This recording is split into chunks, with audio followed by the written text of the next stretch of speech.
El personaje que verás a continuación es básicamente, sin tanto rodeo, la materia fecal hecha humano. Un tipo indeseable, impresentable, gandalla, ojete, palurdo, rancio, mezquino, miserable. Un sujeto que por años ha chupado de la ubre del poder a costa del amiguismo y del compadrazgo. Que le apuesta al olvido colectivo. Un sujeto que cuando tiene justamente el poder y el fuero, se siente el todopoderoso. Ya que le encanta humillar a las personas e incluso nunca se ha tocado el corazón para dejar sin trabajo a la gente. Como a miles de trabajadores de la extinta empresa Luz y Fuerza del Centro, que gracias a las políticas infames e inhumanas de Felipe Calderón, apoyadas por esta piltrafa, varios trabajadores de la industria eléctrica y sus familias se quedaron en completo abandono y sin dinero para llevar a sus hogares en tiempos de miseria y violencia. El nombre de este gusano es Javier Lozano Alarcón, alias el Saco de Pus. Aquí debo hacer un pequeño paréntesis, ya que Javier Lozano es un bicharraco que, como muchos otros, es de la típica ponzoña, que en su miserable vida tuvieron algo importante que ofrecer como profesionales, pero que vieron una válvula de escape en la política. De esos que buscan hueso, pero que aparte de esa ambición de poder y dinero, tan grande es su avaricia, que cuando lo tienen todo y después la vida los lleva al fracaso, son los típicos muertos de hambre, que solo viven del recuerdo y a su vez se aferran al poder, aunque sea imaginario, y buscan de alguna manera que la gente los recuerde, viviendo en una realidad totalmente alterna y muy vacía, donde siguen pensando que son personajes importantes y de respeto, cuando son parte del Museo del Basurero de la Historia Política de México. Bien, dejando esto en claro, hay que escudriñar a este personaje altamente tóxico y miserable. Estúpido, pero a su vez muy vomitivo, ya que en su andar político le ha hecho daño a muchos mexicanos, y aún sigue haciéndolo, pero ahora tras un micrófono donde yace hundido en la caverna de la derrota mediática, donde habitan varias momias casi petrificadas, quienes al negarse a su jubilación punitiva, siguen ladrando estupideces todos los días en el canalucho basura llamado Atypical TV, del Cacasrac, que no es más que un simple cementerio de bichos que ni reiniciándoles el Windows XP podrían siquiera hilvanar un argumento básico para poder hablar de política en el patio de la Paquita. Pero aguas, que el Saco de Pus es un tipo de cuidado, pero de cuidado de que no la cague con la sarta de verborrea que vomita todos los días. Sin embargo, pocos conocen su infame trayectoria y cómo se ha beneficiado del Poder Judicial para limpiar la caca de su vástago, quien tiene varias denuncias por violencia y que además ha sido parte de una estela de corrupción que pareciera interminable con un chino, a quien amenazó para que se le dejaran varios millones de dólares, además de ser parte de un oscuro proyecto llamado Gran Visión México 2030, donde pretendía, entre otras cosas, ser parte de la privatización total del sector energético, el cual había visto en él un negocio redondo junto al borracho de Felipe Calderón. Prepárate, porque este es uno de los personajes más desastrosos e infames que hemos tratado en este canal. Una verdadera ladilla que, igual debo decirlo, quizá necesite una segunda parte, porque este bicho es de lo más rancio y grotesco que hay en la política y que desea a toda costa regresar al poder. Por cierto, si no te has suscrito al canal, seguro este video te convencerá y por fin serás parte de nuestra gran comunidad. Es por eso que hoy te presento Corrupción y Saqueo, el abominable Javier Lozano Alarcón, el Saco de Pus. Antes de seguir con el video, te invito a suscribirte al canal, activa la campana de notificaciones para que recibas todo nuestro material y las narraciones en vivo. Te divertirás, te lo aseguro. Además, sé parte de la gran épica de este canal para llegar al 1.000.000 de suscriptores, porque próximamente tendremos varias sorpresas.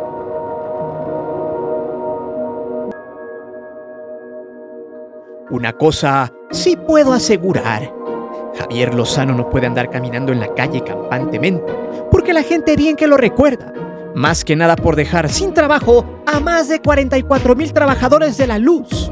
Lo más infame de su parte es que hasta la fecha sigue rebuznando que hizo lo correcto. Lo que muchos no saben es que eso fue básicamente para desviar más de 5,000 millones de pesos para un proyecto más oscuro, incluso más oscuro que el sin dientes de su nuevo jefe, la Paquita Alasraqui. Fin. El Saco de Pus es un tipo oportunista que siempre le ha gustado el poder y el dinero, pero sobre todo le gusta mandar a la gente, le encanta humillarla y menospreciarla. Es un porro golpeador que se las da de filantrópico, inteligente cuando realmente su cerebro a duras penas le da para procesar una cuenta jitomatera del tianguis. Esta lacra egresó de la Escuela Libre de Derecho y de ahí su hambre por el dinero se magnificó. De hecho, es iniciado en el PRI, pero es de esos tipos que al ver el barco hundido como vil rata, es de los primeros en saltar, o sea, siempre se ha caracterizado por ser un simple traidor trespecero, ya que se acomoda según sean sus intereses. Ya que este estuvo en 2 administraciones priistas, y se decía priista aunque hoy niegue la cruz de su parroquia. En la de Salinas de Gortari, allí fungió como abogado teniendo cargos pequeños, pero que le dieron el poder para enrolarse con sus padrinos políticos que fueron 3. El primero, Guillermo Ortiz. El segundo, Francisco Gil Díaz, subgobernador del Banco de México salinista. Y Carlos Ruiz Sacristán. Este último fue secretario de Comunicaciones y Transportes de Zedillo y también estuvo como director de Pemex en el mismo sexenio. Ellos lo llevaron al gobierno del creador del error de diciembre y quien con la mano en la cintura barrió a todos los ministros de la corte, sin que ningún medio y político le hiciera oposición. Fue en ese gobierno donde el Saco de Pus le dieron un hueso mayor, ya que en 1995 le ofrecieron la oficialía mayor y además Sacristán lo puso un año más tarde como subsecretario de su dependencia. Esta era la ruta del hueso del Saco de Pus, quien, para ese entonces, según algunos reportes y opiniones de reporteros, era un tipo inmamable. En fin, al ver cómo se caía el castillo del PRI, este sujeto se tuvo que mover y empezar a traicionar a quienes lo llevaron al gobierno. Típico trepador leguleyo sin llegar a la gloria, ya que en el gobierno de Fox nadie lo peló, pero tuvo el tiempo suficiente para cuajar su plan. Hay que recordar que el Saco de Pus, sobre el final del sexenio de Zedillo, hizo sus negocios sucios, la clásica. Fue el presidente de la Comisión Federal de Telecomunicaciones o COFETEL, y en su mandato dio varias prórrogas para el pago de las concesiones de subasta para el espectro radioeléctrico. O sea, dio prórrogas para que se colgaran de la señal. Por ejemplo, Unifón, la empresa del usurero Salinas Pliego, y a Miditel. Al final, cuando el barco se hundió, Miditel lo contrató como asesor para litigar en contra de la COFETEL y ganarles los juicios de algo que él mismo propició. Al final, fue nombrado subsecretario de Comunicación Social de la Secretaría de Gobernación, supliendo al dinosaurio Emilio Gamboa Patrón. Luego, fue parte del equipo de comunicación de Francisco Labastida Ochoa, candidato del PRI a la presidencia en el año 2000. Y tras perder las elecciones, Javier Lozano ya tenía el dinero suficiente como plan B si no lo contrataba el PAN para el gobierno de Fox. Mientras, fue a buscar la palanca con quien fuera su amigo y después jefe, el borracho de Felipe Calderón Hinojosa, quien estaba en ese entonces en el legislativo como diputado plurinominal. Incluso asesoró a Fecal cuando en 2003 lo mandaron como secretario de Energía. Todo eso le valió a este bicho buscar el hueso en el que sería el nuevo gobierno panista, que ganarían a base de fraude, y cuando se fraguó la victoria de Fecal, este lo hizo secretario del Trabajo y Previsión Social, puesto que mostraría la gran basura que fue como funcionario público y también como persona, ya que desde que se quedó sin hueso en el gobierno de Fox, hizo todo lo posible por regresar para destruir a la clase obrera trabajadora, por la cual siempre ha sentido mucho desprecio y a la cual ha detestado en magnitudes exponenciales. Pero hay que recordar una cosa: en 2005 esta porquería renunció al PRI, ya que en ese año Felipe Calderón tenía la encomienda de seguir con una ley a la que llamaron Ley Televisa, donde se le favorecía de manera cínica y arbitraria a toda la fuerza y el poder de la empresa del cara de cuyo, la gran ramera Televisa, dando la monopolización de los contenidos en México y donde no se le regularía absolutamente nada en su contra. Bajo esa promesa de echar a andar esos intereses creados, a Javier Lozano solo le pidieron renunciar al PRI y en automático tendría hueso y poder. Pero, ¿qué pasó? Sin dudarlo lo hizo y en 2007, ya con el poder en su mano, este camaleón de la política fraguó un camino de miseria y de corrupción en el entonces gobierno espurio de Felipe Calderón.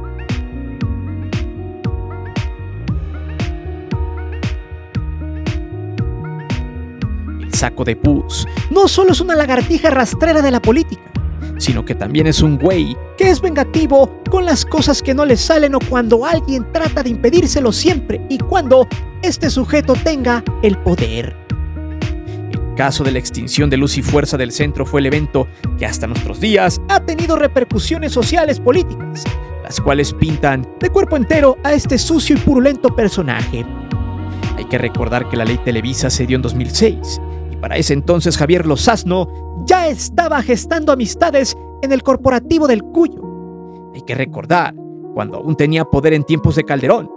Este fue el principal artífice para apretar a los dueños de MBS, para reventar a Carmen Aristegui.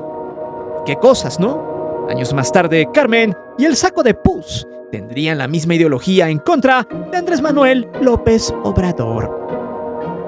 Hay que recordar que en 2011, y ya con 2 años de desprecio por parte del sector laboral en nuestro país, el saco purulento fue el que censuró por órdenes de Fecal a Carmen, después de que ésta hubiera preguntado al aire si el borracho de Fecal tenía problemas con el alcohol, cosa que fue cierta, pero en esos entonces el séquito del Borolas había mandado a su perro con dientes postizos a hacerla de pedo, ya que en unos audios que salieron a la luz, en voz del saco de pus, amenazaba a Joaquín Vargas, dueño de MBS. Textual dijo: hemos encontrado que tu proyecto de la 2.5 GHz tiene méritos propios, pero si recontratas a la periodista, a tu proyecto se lo lleva a la chingada y te olvidas de este gobierno hasta su último día. No obstante, tras las amenazas de este porro, MBS hizo hasta lo imposible por correr a Carmen y salvar su negocio. Al final, las cosas se fraguaron a medias, solo para que vea cómo pinta este sujeto, que si tuviera el poder que desea, seguramente ya hubiera acabado con México él solito, ya que es un enfermo de poder, un tipo que es capaz de pasar por encima de quien sea a cambio de dinero y poder. Hay que recordar que este grano de glúteo se peleó con el sindicato electricista y minero, los quiso reprimir con políticas asfixiantes y quiso meter mano en esos gremios. Pero a quien sí le traía ganas eran los empleados de la ex paraestatal Luz y Fuerza del Centro. Porque, ojo, este lacayo de Calderón es uno de los políticos más resentidos y vengativos que se conocen a la fecha. Por cierto, Lozano siempre ha caracterizado por ser un empleado de Televisa, pues en la época peñista era jefe de comunicación de la telebancada del PRI en el Senado, a pesar de que este piojo era panista, pero eso lo veremos en otro video. En fin, una de las óperas primas de este impresentable alacrán fue lo que pasó con Luz y Fuerza del Centro por allá del 2009. Fue un golpe duro a la clase obrera y trabajadora. De hecho, hay varios documentales que explican los hechos, inclusive con una voz burlesca tanto. Felipe Calderón y este eunuco filantrópico lo cuentan como si hubiera sido algo de motivo de orgullo, donde atropellaron por completo los derechos laborales de los electricistas y además desaparecieron el dinero de sus liquidaciones. Lo que pasó el 10 de octubre del 2009 fue un evento muy al estilo Televisa, donde gracias a un partido de la selección mexicana de Televisa que se buscaba el pase al Mundial de Sudáfrica 2010, desvió las miradas, pues esa noche se gestó uno de los atropellos más grandes a la clase obrera de México. El gobierno de Felipe Calderón, a punta de pistola, gases, toletes, asaltaron a Luz y Fuerza del Centro, y a pesar de que según este bicho dijo que no se rompió ni un solo vidrio, fue todo lo contrario, porque todo fue a base de putazos donde desalojaron al sindicato electricista de sus instalaciones. La razón de la extinción es que según tenían muchas prestaciones laborales los trabajadores del Sindicato Mexicano de Electricistas. Justificaron así el atraco, así el muy cínico, de un plumazo con la ayuda del Poder Judicial, de varios funcionarios públicos del gabinete de Calderón. De hecho, esto se narra con detalle en el libro basura llamado Decisiones Difíciles, que es más un confesionario de delitos del comandante Borolas Felipe Calderón, donde para deshacer a la paraestatal tuvo que recurrir al CISEN. Claro, con su amigo Genaro García Luna, quien será sentenciado en Gringolandia por ser aliado de la maña y a quien ahora el borracho desconoce como su amigo. De un sindicato electricista fragmentado, FECAL escribió que se reunió con los gobernadores de los estados donde estaba presente Luz y Fuerza, luego con la seguridad pública, todo en su búnker en Los Pinos. También asistieron los partidos políticos y sus dirigentes, los ministros de la Corte, quienes en su momento fueron propuestos por el PRI y el PAN, y que casualmente negaron todos los amparos impuestos por Luz y Fuerza. Y de todo este show se le encargó el operativo a Genaro García Luna, quien según el libro de FECAL era su policía confiable. A pesar de que ahora lo van a enjuiciar, este ya ni lo conoce, lo niega y aboga que no sabía lo que estaba haciendo a sus espaldas. Claro, sí. El punto es que cuando se llevó a cabo el asalto al sindicato de electricistas, el Saco de Pus habló con otros sindicatos adheridos a la paraestatal. Les dijo que no quería que por ningún motivo se metieran a la trifulca ni apoyaran al Sindicato Mexicano de Electricistas. Pues hay que recordar que FECAL dijo que todos los recursos para desaparecer a los electricistas se tomaron del erario. Imagínense, con dinero del pueblo, FECAL extinguió una empresa del pueblo, dejando a muchos obreros sin empleo. A la fecha, este putrefacto Saco de Pus se siente orgulloso de haber extinguido a la paraestatal. Mencionaba que esa empresa era una carga para las finanzas del gobierno y que no les generaba ganancias. Por cierto, muy curioso, este sapo, quien actualmente trabaja para la porquería del canal de Caquita Alarraqui, dijo lo siguiente: el gobierno no piensa en las familias que se van a quedar en la indefensión. La reforma al Poder Judicial es algo indebido, inadecuado, una injusticia. Y estas familias, cada una de ellas, encierra toda una historia de vida. Y no me puedo imaginar lo que sienten o cómo le explicarán a sus hijos y a sus nietos que se quedaron sin trabajo. Sí, Javier Lozano ahora sí lloraba por la reforma al Poder Judicial, que fue cómplice de la extinción de Luz y Fuerza en su momento. Y cínicamente ahora sí defendió a los cientos de personas que están en ese poder, pero que laboran allí gracias al nepotismo, solo para que vea qué clase de porquería es este sujeto. No obstante, y a pesar de que los trabajadores de Luz y Fuerza pelearon hasta el final, todos sus logros sindicales desaparecieron al paso del tiempo, y más con las reformas estructurales de Peña Nieto, quien compró a muchos legisladores para que aprobaran en fast track la reforma energética, misma que acaba de ser abolida por el gobierno de López Obrador y que apenas hace algunos días se terminó de extinguir con las leyes secundarias a los energéticos, donde Claudia Sheinbaum metió la puntilla. Hay que recordar que de los 44,000 trabajadores que se quedaron sin trabajo, 16,600 no fueron reubicados y continuaron luchando por buscar justicia.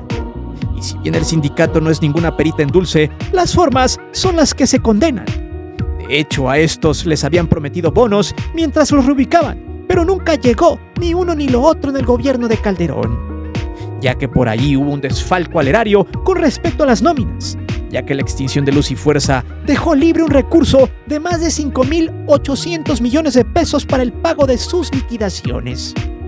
Ese dinero terminó, entre comillas, en manos del Servicio de Enajenación de Bienes y de la Secretaría del Trabajo y Previsión Social que presidía este pelmazo. Sin embargo, no liquidaron a nadie y el dinero terminó en manos de nadie supuestamente. Actualmente, poco a poco en el sexenio que ya terminó de López Obrador, se han ido liquidando, reubicando y compensando a los ex trabajadores de Luz y Fuerza, que quedaron hace años en el abandono. Por cierto, estos mismos que sufrieron de las presiones y decisiones punitivas de FECAL y Peña fueron a cantarle las golondrinas al Poder Judicial, luego de que el gobierno de la 4T reformara al poder donde estaban amotinados los hoy opositores. Esos mismos que antes tuvieron el poder y deseaban a toda costa saquear al país.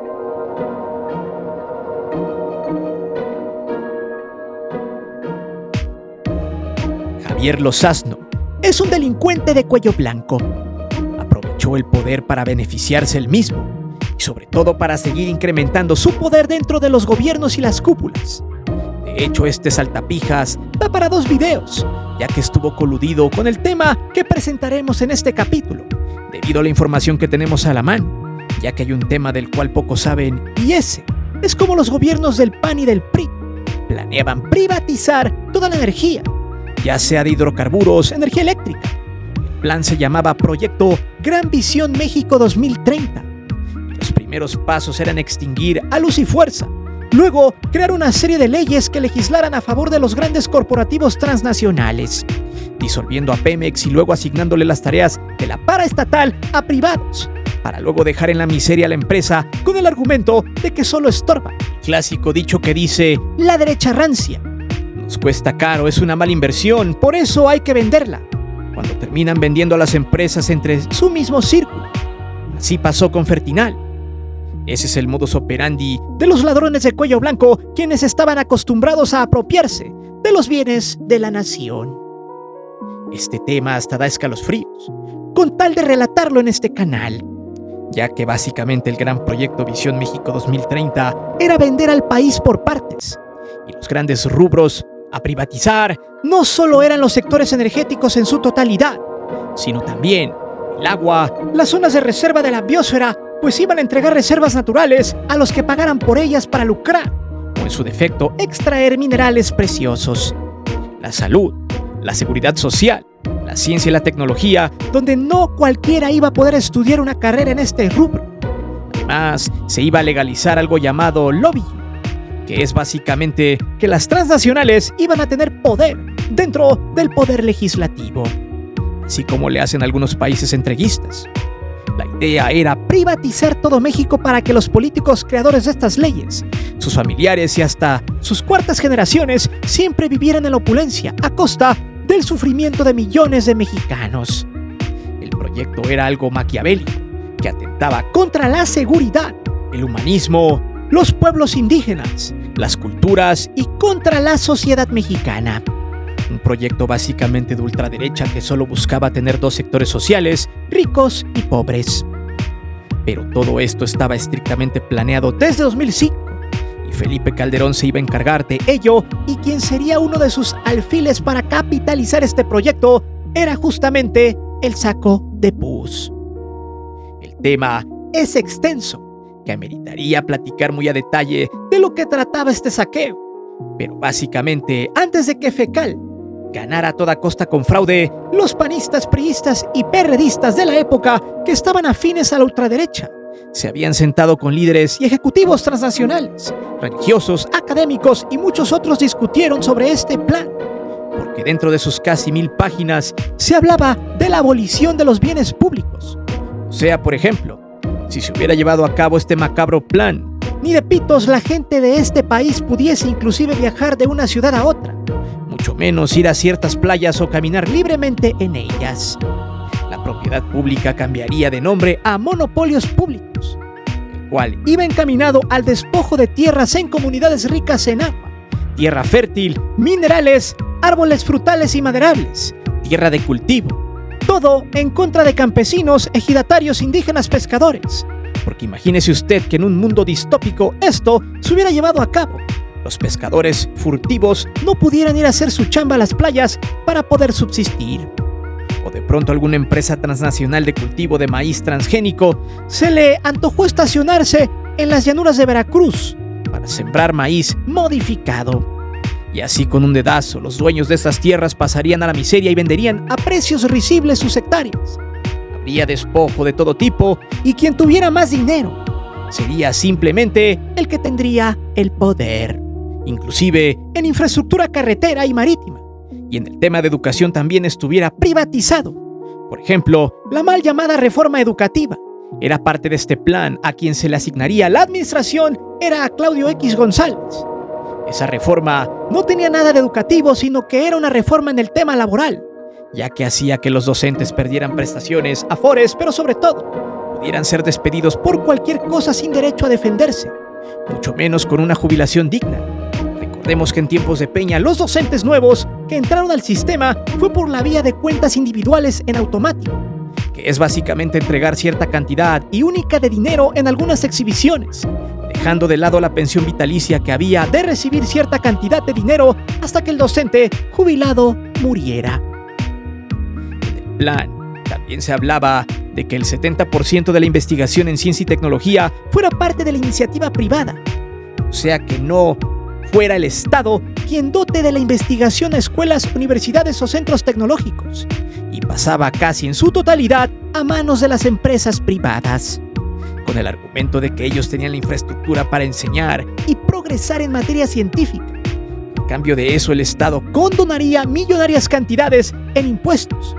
Hay que recordar que en el gobierno de Calderón y Peña se condonaron muchos impuestos a grandes empresas, equipos de fútbol, magnates mexicanos y extranjeros, mientras que a las pequeñas y medianas empresas, además del pueblo raso, fueron quienes más pagaron impuestos.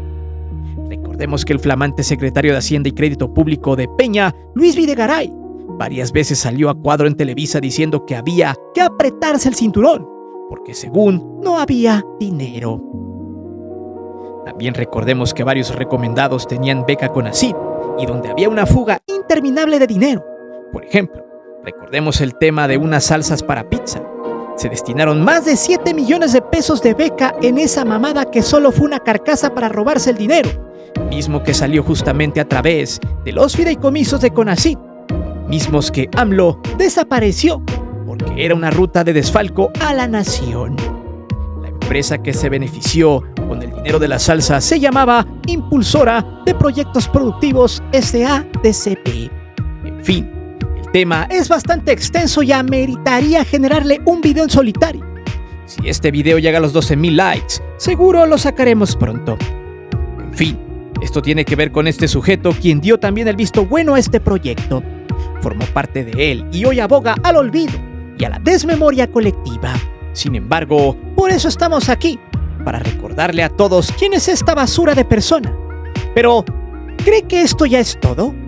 Para nada, porque el tipo sigue chillando por la reforma al Poder Judicial, y es que su vástago, otro impresentable, tiene una denuncia por gandalla contra las morras.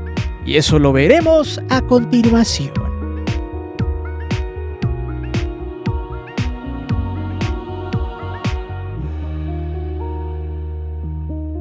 Después de tener el poder y de ser parte de aquella frase que dice copelas o cuello, Javier Lozano empezó en su decadencia. Pero ojo, que este era un operador político muy asqueroso. Le gustaba hacer el trabajo sucio de cuello blanco, como por ejemplo con el caso del empresario farmacéutico mexicano de origen chino, Chen Liyegong, quien guardó en su casa de Las Lomas una fuerte cantidad de dinero en efectivo, alrededor de $207 millones, los cuales fueron parte del negocio de Javier Lozano, quien lo amenazó para que entregara el dinero. Le pasaron la charola al chino para la campaña presidencial, misma que no apoyó en su momento. Todo eso en 2007. Pero el escándalo escaló cuando el chino mexicano dijo que ese dinero era para la campaña presidencial de Felipe Calderón en 2006, pero que no lo había entregado porque no lo tenía completo.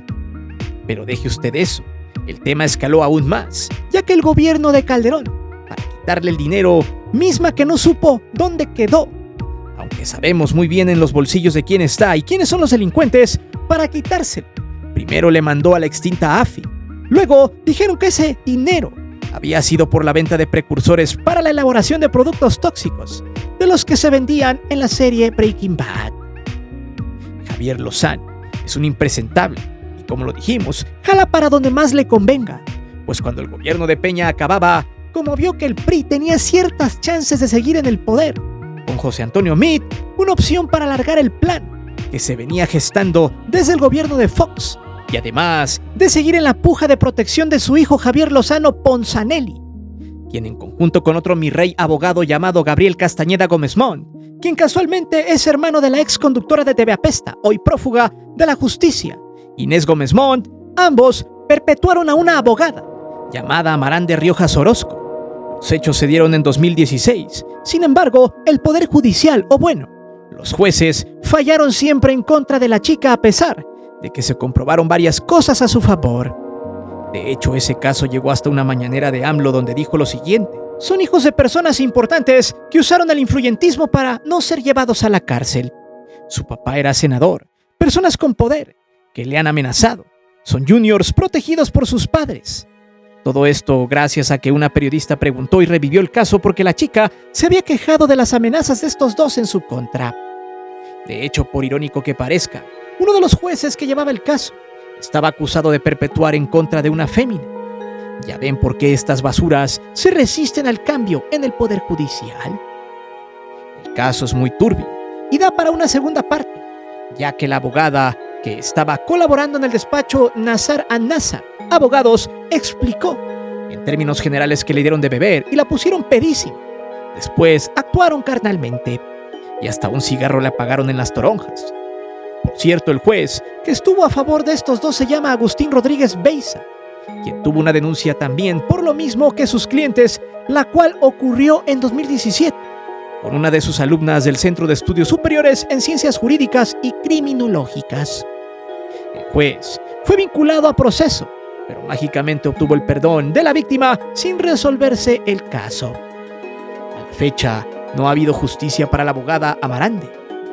En fin, Javier Lozano, el saco de pus, es una porquería de persona, y también así su dinastía, porque representa lo más grotesco, lo más puerco e infame de la política.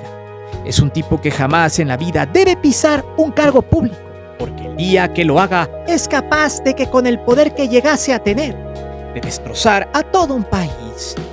Por suerte la gente ya lo ubica y lo desprecia a tal grado que este pobre bicharraco ya solo le queda andar en programas piteros como el canal de Atypical TV, aullando estupideces, insultando a AMLO, a Claudia, sin ningún valor moral, ni siquiera con las cartas necesarias para opinar de política. Pues hoy este tipejo es parte de ese cascajo que hoy yace en el basurero de la historia.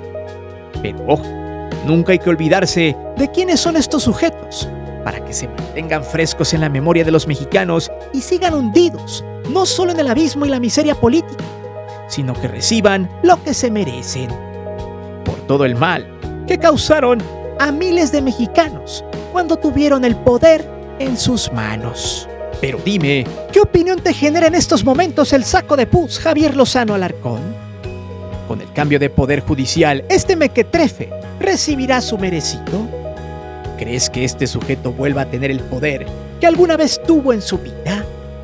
Déjame saber tus respuestas aquí abajo. Recuerda que aquí leemos siempre los comentarios. Y no olvides suscribirte al canal y de activar la campana de notificaciones. Mi nombre es Guillermo Antonio. Nos vemos. Hasta la próxima.